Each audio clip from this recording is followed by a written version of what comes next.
있는데요. 이 영화를 이제 보시고 나서 감독님이 어떻게 이 작품을 만드셨는지 하는 얘기를 좀 들어보고 그 다음에 몇 분 정도, 많은 시간은 안 되겠습니다만 이 영화를 보시고 난 소감이라든지 아니면 감독님께 저희 제작진에게 여쭤보고 싶은, 물어보고 싶은 사항이 있으시면 말씀을 해주시면 되겠습니다. 그리고 진행하시는 분들께서는요, 한 2분 정도 요 복도에 관객들에게 마이크를 좀 전해줄 수 있도록 해주십시오.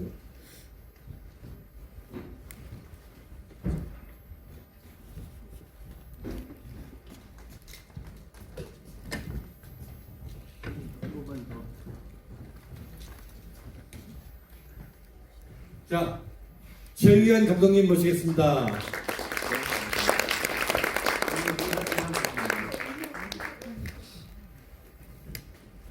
뭐 이렇게 늦게까지 앉아 계셔주셔서 감사합니다. 최위원입니다. 저는 지금 몇 차례 그동안에 한 2달간 시사회라기보다는 좀 예비 품평회 같은 걸 좀 하고, 사실상 이제 오늘 본격 시사회는 오늘 처음이었는데 사실상 여기가 일반 극장이 아니다 보니까 시스템도 극장하고 좀 다르게 해서 영상도 제 눈에는 아주 막 열악하고 사운드도 그렇고 그래가지고 저는 정말 뭐 만족스럽지 못한데 그나마 좀 불편한 가운데스럽게 잘 봐주셨는지 저는 좀 소부스럽고, 오늘 이제 그동안의 품평을 통해서 좀 여러 가지 의견들을 좀 받고 모니터링을 해서 그동안에 한 2~3개월 동안 다시 또 몇 군데 좀 수정도 하고 해서 좀 완성도를 높였습니다. 그래서 본격적인 첫 시사회는 이제 오늘이 공식 시사회라고 제가 이제 그렇게 이름을 붙여줬다라고 얘기를 했는데, 어쨌든 간에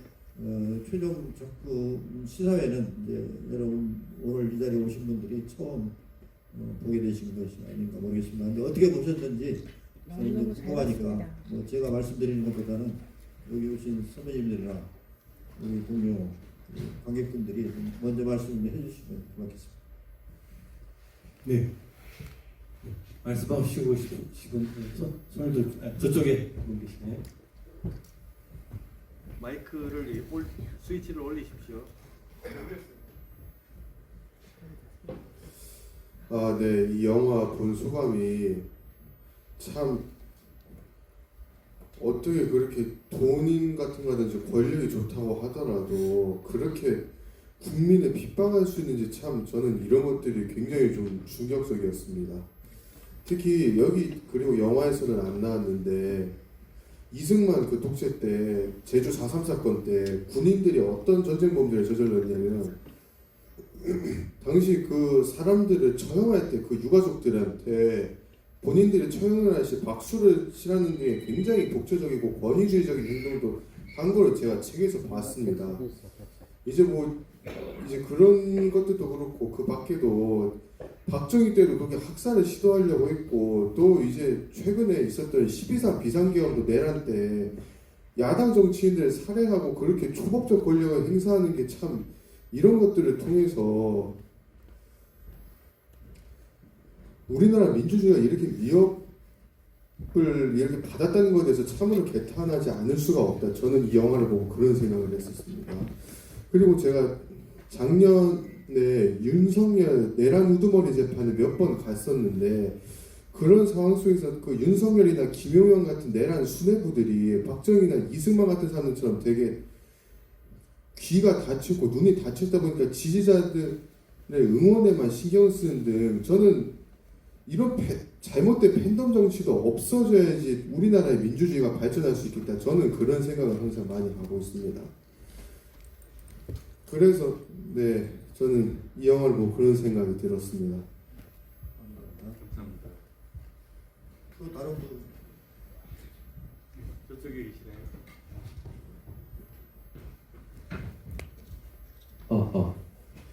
네. 저는 우선 오늘 본 이 영화를 아주 감명 깊게 봤습니다. 정말 2시간이라는 시간이 굉장히 짧게 느껴질 정도로 몰입해서 봤는데요. 저는 크게 2가지를 질문하고 싶어요. 결국 이런 한국 현대사를 보다 보면 그 미국이라는 존재를 빼놓고는 볼 수 없다는 생각이 듭니다.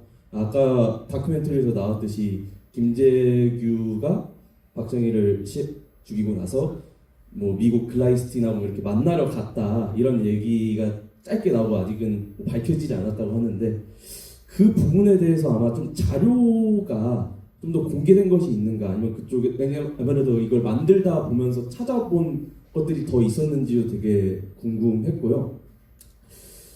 그러다 보니까 또 인물 한 명이 또 생각이 나더라고요. 이 다큐 영화에서도 나왔을 여순 항쟁이 있잖아요. 여순 항쟁에서 그 진압을 실질적으로 지휘를 했던 인물이 미군의 제임스 하우스만이라는 사람입니다. 하우스만 대위인가 소령인가 그랬는데요. 그 하우스만이 거의 46년부터 81년, 그러니까 박정희가 시해당하는 시점에도 한국에 있었더라고요. 그래서 이 사람하고의 12.6 아니면 뭐 70년대, 81년까지 그 연관성이 있었는가 그 부분이 굉장히 궁금증이 들었습니다. 이상 제 두 가지 질문입니다. 감사합니다. 그 문제도 뭐 이제 좀 특히 그 김진명 소설가 같은 경우는 그걸 뭐 확실하게 확신을 하면서 책도 내고 해서 그거를 공부도 하고 했는데 제가 여기서 삼은 것은 이제 문제는 가장 핵심적인 것은 김재규 장군이 이제 주인공이고 그분을 기리는 작품이다 보니까 김재규 장군은 재판 과정에서도 그 문제가 나왔었어요. 근데 미국과의 개입 관계 관련서는 철저하게 부인했습니다. 끝까지. 본인은 전혀 미국하고 그럴 이유가 없다. 이건 내가 독단적으로 단독적으로 생각해서 혁명을 한 것이지 뭐 미국의 뭐 사주를 받고 이런 건 절대 아니다. 라고 했기 때문에 저는 이제 그 김재규 장군의 말을 따라서 그 미국과의 관계는 뭐 일부 좀 그런 뭐 얘기들이 있지만 그 정도 선에서 제가 좀 차단을 하는 식으로 지금 영화를 마무리를 한 겁니다. 추가로 좀 말씀드리면 그 글라스턴 대사를 만났다고 한다라고 전언은 일부 인사들의 전언은 있지만 실제적인 미국에서 기록 공개된 기록에는 전언만 있어요. 전언만 있기 때문에 확인할 수 있는 것이 없고 미국의 자료들을 뒤져 보면은 많은 것이 공개됐다고는 하지만 여전히 검은 줄이 쳐져 있는 게 아직도 공개되지 않은 것이 많이 있기 때문에 그런 것까지 알 수는 없겠다. 아까 하우스만 같은 경우는 박정희 그 여순 사건 때 박정희 사진 나왔었죠. 같이 참모 회의하는 그 맨 이쪽에 화면에 보이던 사람이 바로 하우스만입니다. 또 다른 분 말씀해 주십시오. 저런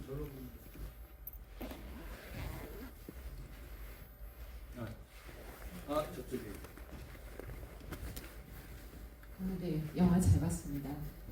사실 저는 이제 한국 사회에서 제가 태어나기 전에 일이었기 때문에 자세히 이제 몰랐는데 이렇게 쫙 보니까 뭔가 파노라마처럼 저런 일들이 이런 시기에 일어났구나라는 것들에 대해서 새롭게 알게 됐고요.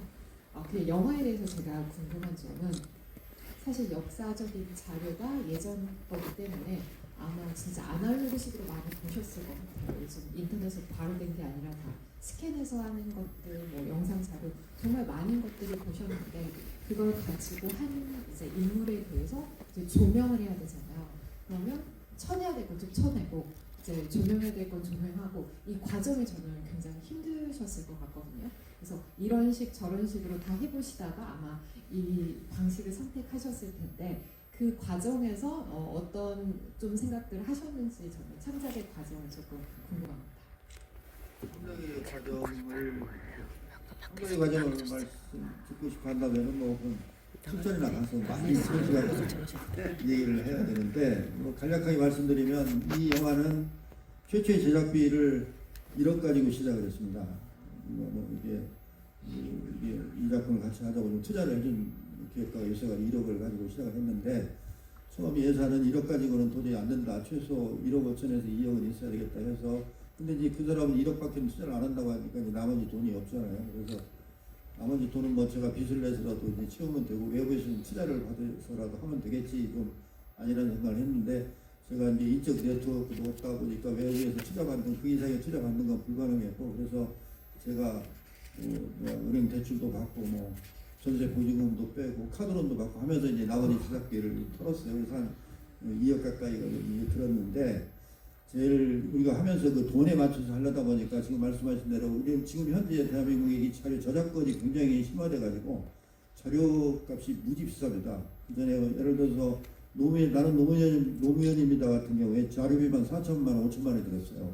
근데 우리는 그 자료비를 다 충당하면서 이 저예산 가지고는 저는 이제 오랫동안 제작을 해온 경험과 노하우가 있기 때문에 그래서 그것만 가지고 그 자료만 가지고 해서는 안 되고 오히려 그것이 전 아이곡에 대해서 새로운 아이디어로 그래서 자료를 절반만 쓰고 나머지는 재현과 근데 저는 원래 드라마 영화를 하고 했기 때문에 그래서 영화를 해온 감독으로서 영화적인 다큐멘터리를 만들어보자 해서 자료는 최소화시키되 이제 배우들을 데리고 현장에서 촬영도 최소의 비용으로 하고 하면서 또 그것만 가지고도 부족하고 왜냐하면 다큐멘터리 영화는 일단은 저 혼자 만들어서 뭐 안방에 모셔두려고 만드는 건 아니고 어쨌든 간에 많은 관객분들이 볼 기회를 가져야 되겠다는 생각 그 다음에 특히 무엇보다도 그 젊은 세대에 지금 자라는 신세대들이 우리나라의 현재 현대사의 그 역사 교육을 좀 제대로 볼 수 있는 기회를 만들어줘야 되겠다 해가지고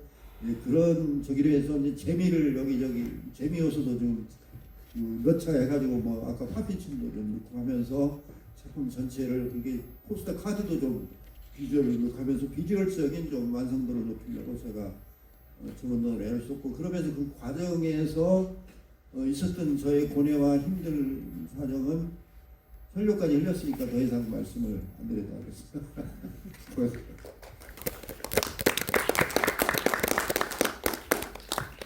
예, 또 있으신가요? 예.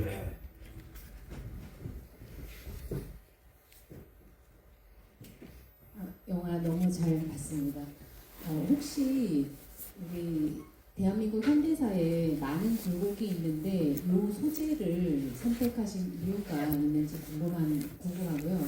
그리고 두 번째는 사실 이 영화 전반적으로 박정희와 김재규의 사이에 굉장히 좀 끈끈한 인간미도 좀 느껴졌는데 그 전에 이제 역사 공부할 때는 그런 부분에 대해서는 느껴본 적이 없는데 혹시 두 사람에 대한 어떤 부분도 좀 비춰주고 싶으셨던 그 의도가 있으셨는지 궁금합니다.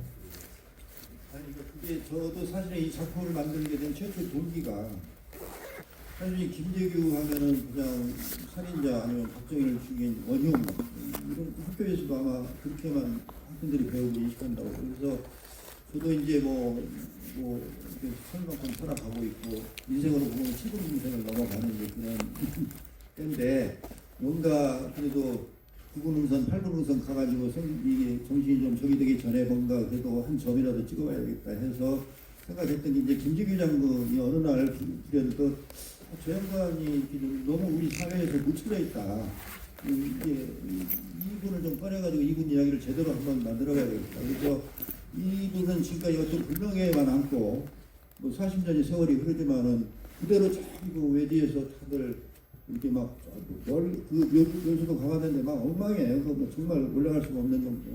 그렇게 대접을 받고 있는 게 너무 안타까워가지고 이분을 좀 세상 밖으로 모셔가지고 이분에 대한 알림을 제대로 해야 되겠다. 그런데 제일 중요하게 제가 목적을 삼은 게 그 단순한 기존에 뭐 우리가 11.6 사건이나 이런 걸 다루었듯이 그런 식이 아니고 제가 이거 하면서 뭐 책도 많이 보고 유튜브 이런 것도 많이 봤는데 대체적으로 100% 거의 100%가 다 11.6 사건 중심이에요. 그래서 이 실질적인 김재규 장군이 박정희를 죽인 동기는 기껏 알려져봐야 이거 뭐 최재철과의 뭐 마찰 충동 때문에 그랬다 뭐 이런 뭐 그런 것밖에 없더라고. 그래서 제가 이제 김재규 장군의 어떤 인생을 쭉 보니까 박정희하고 그 33년간의 인연을 갖고 있더라고 경매사가. 그래서 이 11.6 사건의 그 거사를 제대로 알려면 그 두 사람의 관계를 알아야 되겠다. 이거를 인식시켜야지 김재규 장군에 관한 새로운 인식이 트인다. 라고 제가 생각을 했어요. 그래서 두 사람의 관계성을 영화적으로 드라마적으로 푸는 것을 가장 핵심 근간으로 스토리라인으로 쳐가서 작품을 완성시킨 겁니다. 그것 때문에 조금 더 기존 다큐멘터리지만 보는 재미가 더 있으셨죠. 이거는 제가 성공한 거예요. 잘 보았습니다. 네, 잘 봤습니다. 저는 지난 추도사를 형무소에서 서대문 형무소에서 읽었던 사람입니다. 그때 역사적 재평가를 이야기를 했었고요. 그리고 명예회복, 민주주의 계승 등을 이야기를 했습니다. 그때 이제 이런 것들이 영화화되고 이런 것들이 좀 더 영화화는 그때 이야기는 안 됐지만 이런 것들이 좀 더 밝혀지면 좋겠다. 그런데 오늘 이 자리가 굉장히 뜻깊고 고맙습니다. 감사합니다. 저에게 좀 그때 원고를 달라 그랬으면 원고를 좀 더 설명을 덧붙여서 드렸을 텐데 아쉽습니다.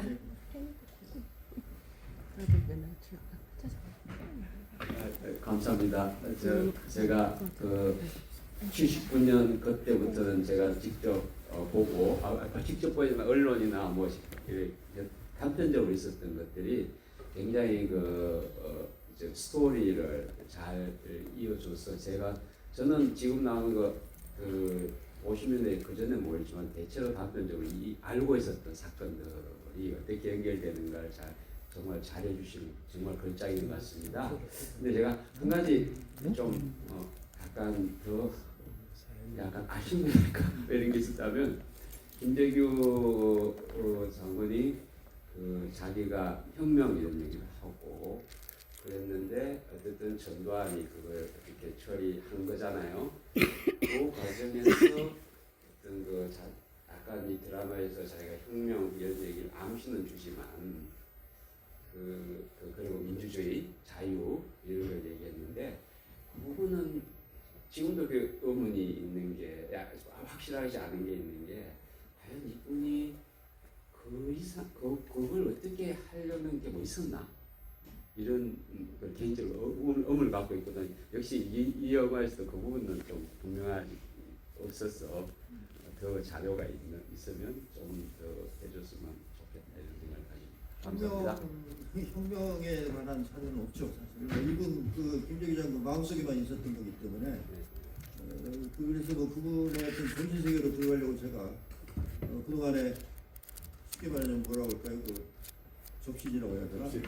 빙의를 좀 했었어요. 사실 제가 이 시나리오 쓰고 이 첫 촬영을 간 날 전날 김대규 장군 꿈을 꿨는데 그 양반이 꿈에 나타나가지고 밤새 무슨 말씀을 하시면 혁명 이야기를 이렇게 말씀 많이 하셨는데 혁명이라는 말은 꼭 넣어야 된다고 이 말을 밤새도록 그 말만 했는데 꿈을 깨고 나니까 여러 가지 많이 얘기를 하셨는데 그 말밖에는 생각이 안 나요. 기억이. 그래서 제가 영화 맨 마지막에다가 2025년 3월 어느 날 김정일 장관이 나를 찾아왔다라는 그 멘트를 했던 겁니다. 그래서 실제로 그래서 근데 뭐 이분이 정말 혁명 마인드를 가지고 있는지는 특히 김대규 장관을 싫어하는 반대쪽에서는 택도 없는 소리다라고 얘기하는데 저는 이제 그분이 혁명을 그만큼 저한테 와서까지 꿈에 나타나서까지 얘기를 해주셨으니까 저는 믿고 가야죠.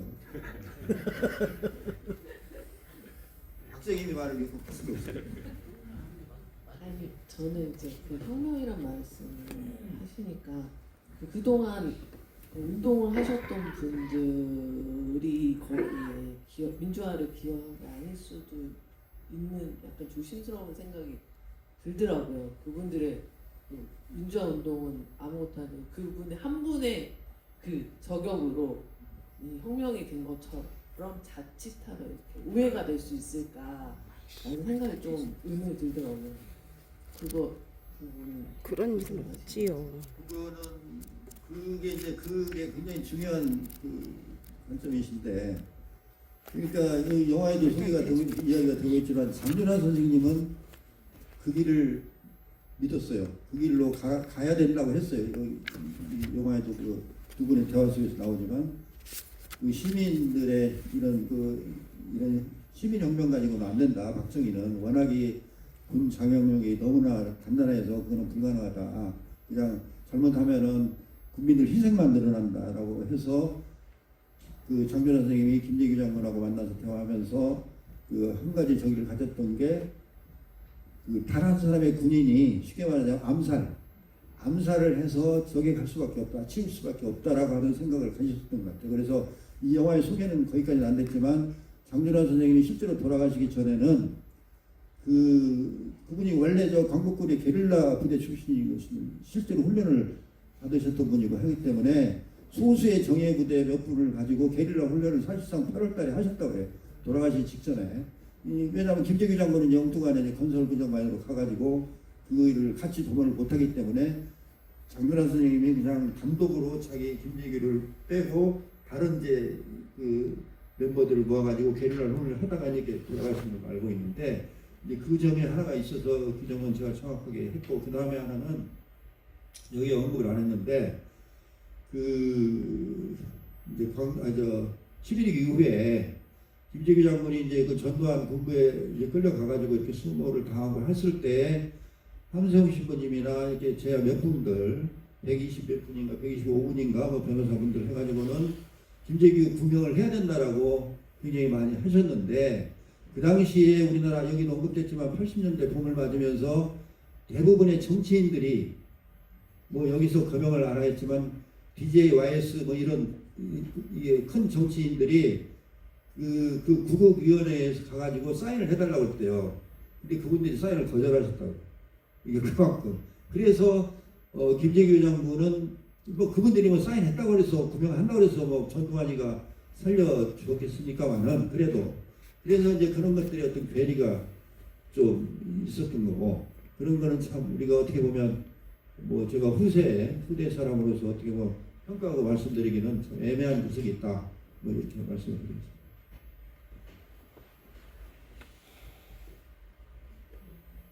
다른 분은 우리 존경하는 윤택 선배님. 시간도 이렇게 늦었는데 한 말씀만 그러시죠. 우리 영화를 처음부터 좀 자문도 해주시고 많은 도움을 주신 윤택 잘 모르시나요? 잘합니다. 문화에서 교육은 아니 그보다는 이건 참 소리꾼이십니다. 네. 저는 이 영화를 이제 한 5번 봤나요? 지금 계속 보면서 오늘은 제가 사실은 이제 고백할 게 있는데 이 영화를 처음 시작할 때 하자고 독려를 해서 우리 최 감독님을 이 수렁으로 조금 밀어넣는데 제가 좀 역할을 했고요. 그 다음에 이 영화에 대해서 제가 간섭을 제일 많이 한 사람이었습니다. 조금이라도 더 완성도 있는 영화를 만들어야 된다고 생각하고 사실은 침범해서는 안 되는 감독 연출의 영역에 대해서 자꾸 제가 얘기를 하면서 이제 워낙 재정이 없으니까 하고 싶은 만큼 도저히 할 수가 없는데 제가 자꾸 많이 그런 이제 간섭적 요구를 해가지고 더 늙으셨을 거예요. 아마 힘드셨을 것 같고 방금 혁명이라는 단어 나왔는데요. 지금 여기 이 영화에서 장준하 선생님의 등장과 관련해서 제가 제일 많이 조언을 한 입장입니다. 그러니까 처음에는 김재규 장군과 박정희와의 그 끈끈한 인연이면 인연이고 악연이면 악연이었던 그 관계를 중심으로 해서 이제 스토리를 가지고 계셨는데 제가 거기에 장준하 선생이 반드시 있어야 이 영화가 완성될 것이다 라고 했고 사실은 아마 장준하 선생의 존재 자체를 잘 모르고 계셨던 때일 거예요. 이 두 사람 관계에서. 그런데 여기에 이게 자막으로도 뜨지만 그 사람 있다. 그리고 서대문 감옥 안에서 이해학 목사님 우리가 또 다 잘 알고 있는 그 이해학 목사님이랑 다른 사건으로 이제 이해학 목사님은 민청학년 사건으로 들어가 있고 장준하 선생님은 긴급조치 1호로 들어가 있고 그렇게 해서 들어가 있다 감옥 안에서 만났을 때 주고받으셨다는 얘기거든요. 이거 어떻게 하면 됩니까?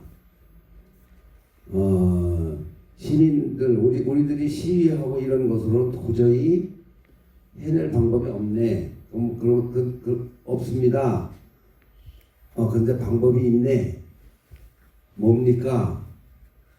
군인이 해야지 된다. 이제 그런 취지로 주고받았고 그런 사람이 있습니까? 그 사람 있다. 이렇게 얘기를 했다는 데서 이제 제가 그 얘기를 듣고 최 감독님한테 이 정보를 주면서 장준하 선생님이 굉장히 중요하다. 그 다음에 하나가 그 유목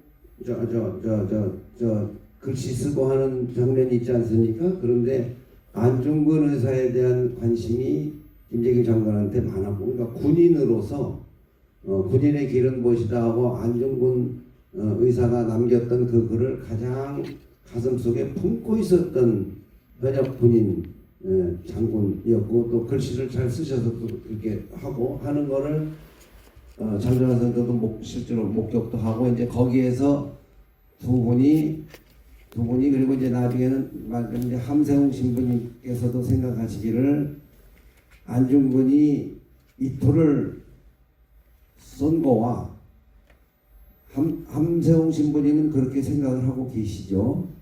안중근이 이등방문을 쏜 것과 김재규 장군이 박정희를 쏜 것은 같은 수준으로 사람들에게 마음속에 담겨져야 마땅하다 이제 이렇게 지금 생각을 하고 계신 거예요. 그런데 이 시대가 아직까지도 김재규를 그렇게 김재규 선생 장군의 명예를 그만큼 이렇게 다시 되찾는 일에는 아직도 멀리 있죠. 근데 우리가 용기를 잃지 말아야 할 것은 뭐냐면 안중근 의사의 경우도 그 의거를 했을 때 많은 사람들이 굉장히 폄훼했어요. 일본인과 당시 조선의 그러나 그 세상 사람들 사이에서 안중근 소문과 그게 퍼지다가 나중에는 정말 우리들 마음속에 남는 의사가 됐거든요. 그래서 이 영화가 그런 역할을, 그래서 민주주의란 무엇이고 자유란 무엇인가 하는 것을 많은 사람들에게 알 수 있는 계기가 됐으면 좋겠다. 너무 길어졌습니다.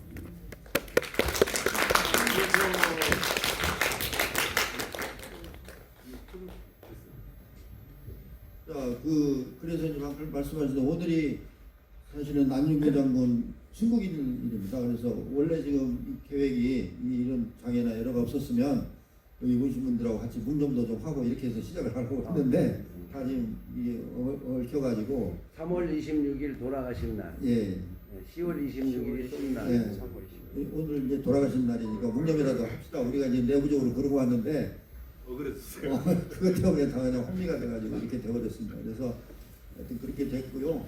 어쨌든 이제 저희가 이제 이 작품을 지금 말씀하신 대로 되도록이면 이제 많은 관객들이 볼 수 있도록 5월 20일 날 개봉을 예정하고 있는데 하려면 이제 지금까지 어쨌든 저는 이제 저희 손으로 제작은 했고요. 사실 이제 감독은 제작하기까지가 이제 감독의 몫이고 나머지 이제 그 제작 이후의 몫은 개봉은 이제 관객들의 몫이고 이제 여러분들의 몫이라고 저는 생각합니다. 그래서 우리 여기 배급사 대표도 와 있지만 개봉을 전국에 한 100개 극장이라도 걸려면 한 1억 정도가 있어야지 또 100개 전국의 스크린에 걸 수가 있어요.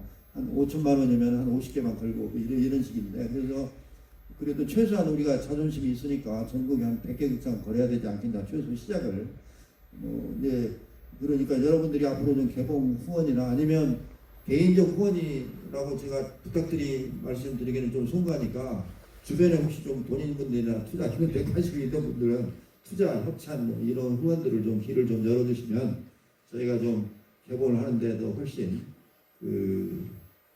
좀 힘을 받을 것 같다는 이런 말씀을 드리고 앞으로 좀 많이 또 특히 중요한 것은 주변에 오늘은 다행히 여기 비교적 젊은 세대분들이 앉아서 질문까지 해주시고 해서 너무 고맙고, 참 한 가지 잠깐 에피소드를 드리자면, 지난주에 목포에서 좀 시사를 했는데 노쇼 관객이 70%였어요.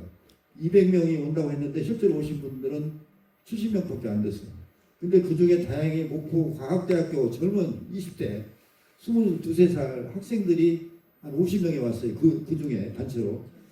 그런데 저는 이제 굉장히 그 젊은 애들만 오니까, 여기 서울에서 시사할 때는 전부 우리 또래들 연령층이 있는 분들이었는데, 그 젊은 애들이 오니까 제가 갑자기 긴장이 되는 거예요. 그 애들이 이것들이 중간에 보다가 나가버리면 어떻게 하지? 막 이런 불안감이 있었는데, 다행히 이제 이 친구들이 끝까지 다 보더라고요. 그러니까 관객과의 대화하면 한 15명이 남아가지고 진지하게 정말 여기 말씀하신 대로 정말 재밌게 봤어요. 감독님이 이런 말 하는데 제가 굉장히 큰 힘이 되더라고요. 그래서 우리 영화는 이제 우리가 보는 것도 중요하지만 이제 젊은 세대들이 지금 10대, 20대들이 봐서 우리의 좀 민족의식도 좀 제대로 갖고 리박스쿨 뭐 이런데 막 그 저기 되는 전환길이 막 이런 있잖아요. 막 이런 쪽에 막 그 저기 선전도구에 놀아나는 젊은이들이 그런 방향을 좀 올바로 안내자비가 될 수 있는 이 작품이 그런 역할을 하게 해줬으면 좋겠다. 그런 부탁 말씀드리면서 오늘 마치도록 하겠습니다. 고맙습니다. 네, 여러분들 오늘 보신 소감이나 평이나 주변에 알려주시고 SNS상에도 평을 좀 남겨주시면 좋겠습니다. 오늘 또 젊은 분들이 많으셔가지고 젊은 분들의 평들도 우리는 무척 궁금하고 바라고 있거든요. 네. 해시태그 1016 달아주면 해시태그 1016. SNS로 공유하면 되나요? 예? SNS로 공유하면 되나요? 예. SNS로 1016 새로운 사람들 찾아보시면